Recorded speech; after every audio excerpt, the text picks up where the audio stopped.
Hi everyone, this is Caroline Speaks State of Our World on Monday, July 19, 2021. So what is it, good, bad, or indifferent? Well, let's see if we can find out, okay? Alright, now, some big headlines are that the crime of the century, how Big Pharma fueled the opioid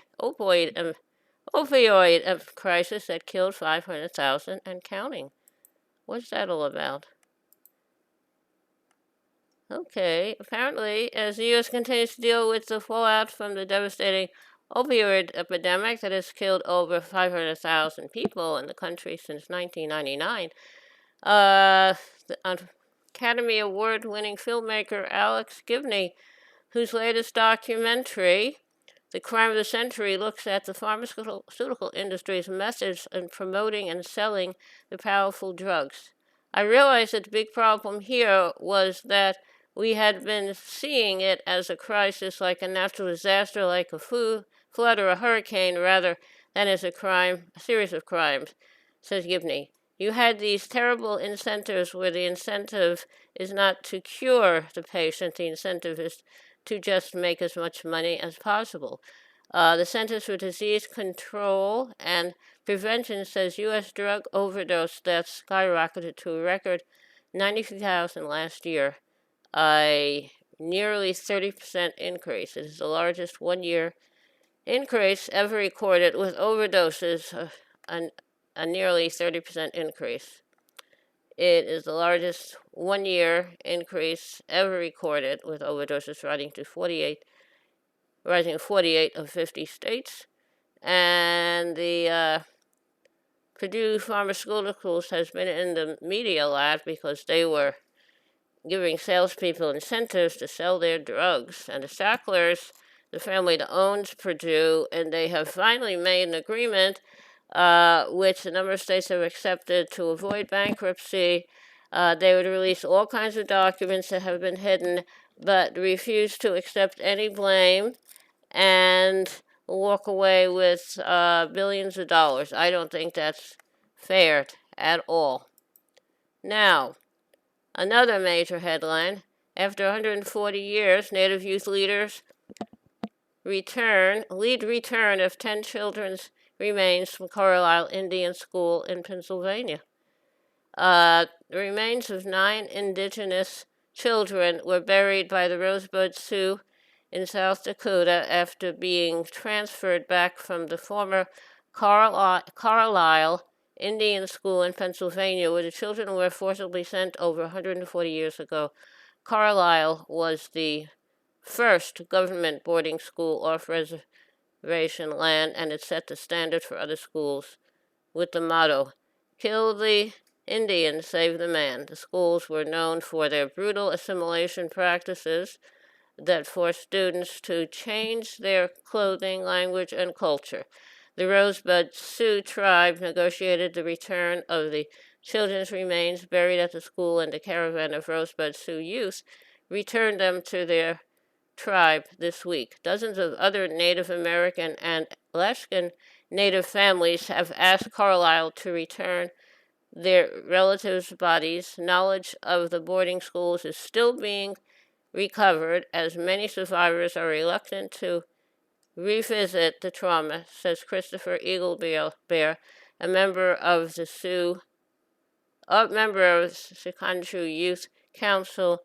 These schools played a key part in trying to sever that connection to who we are as Lakota, he says. They took away our language, and they made it impossible for us to be who we really are. Very nice. Very nice, America, what you're trying to do to the Native Americans. Now, a Moroccan journalist was sentenced to 6 years in prison in a fair trial, and for criticizing the government of Morocco. Okay, now, some other headlines. Coronavirus cases on the rise among Olympic athletes. Boris Johnson self-isolates as UK reopens, and a mass protest in France over COVID measures.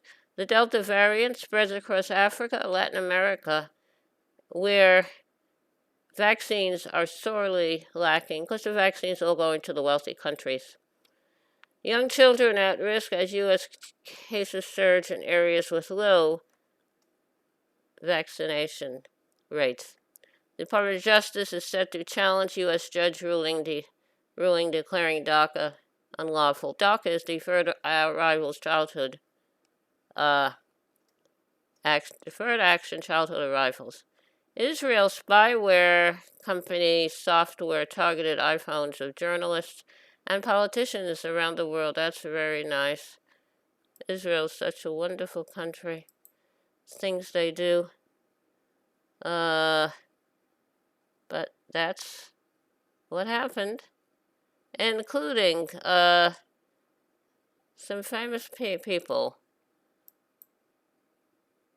like the fiance of the Washington Post reporter who was murdered by the Saudis, and he evidently his fiance's cell phone was infected with the malware after his murder in October 2018 at the Saudi consulate in Istanbul. Very nice people. And Israel is sponsoring this stuff by giving them the tools they want. Okay. Now, death toll in Western Europe, floods, near 270 major wildfires range in the western U.S. They have the water, we have the sun. Colombian police say former Haitian government official ordered the assassination of the Haitian president. Now, Israeli forces violently evict Palestinian worshippers from Al-Aqsa Mosque. In occupied East Jerusalem, Israeli police violently attacked and forcibly removed worshippers from the Al-Aqsa Mosque Sunday, just 2 days ahead of Eid al-Adha, and as Israeli forces continue their attacks by territories. This is Sheikh Omar, director of the Al-Aqsa Mosque. It is clearly provocative action. At dawn, Israeli forces evacuated worshippers by force, and more than 1,300 extremists visited and prayed and did provocative tours. The occupation forces raided Al-Aqsa compound and attacked worshippers who are in there until now. That's very nice. I think Israel's trying to create another war. I mean, I thought they just finished the war against Gaza, but now an award-winning photojournalist was killed by covering the Afghan conflict. Thousands of families amid displaced violence in Afghanistan. An Egyptian rights activist was freed from prison. Okay, so other things happening. This shooting disrupts Major League Baseball game in Washington. Illinois bans police from lying to minors during interrogations. The Rosebuds Sioux bury remains of indigenous children who died in government schools. And workers at a Kansas Frito-Lay factory strike against horrific conditions. Okay, and civil rights pioneer Gloria Richardson, who fought for desegregation and economic justice, dies at the age of 99. God bless you. All right. Now that's some of the things happening in the world. Anything else? Always lots of news. Okay. That's a lot of news. How about a little music? Okay. I like to sing today is old song. I don't know who wrote it. Thoughts I think, the dreams I dream are all of thee. My chosen love, my sole delight, be true to me. Thou shouldst grow forever fonder. Had I the power to gain my desire, I ne'er from thee would wander. Very short and sweet. Okay. Thank you for tuning in this evening of Monday, July 19, 2021. for another meeting of Carol Ann Speaks Centerville World. I hope you'll be back with us again tomorrow. In the meantime, stay safe, practice social distancing, only out when you have to, and when the virus and the vaccine is available for you and safe for you to take it, I would take it. And also, take care of yourself and each other, and remember, kindness goes a long way. Thank you. Stay safe. Hope to see you tomorrow. Good night. See ya.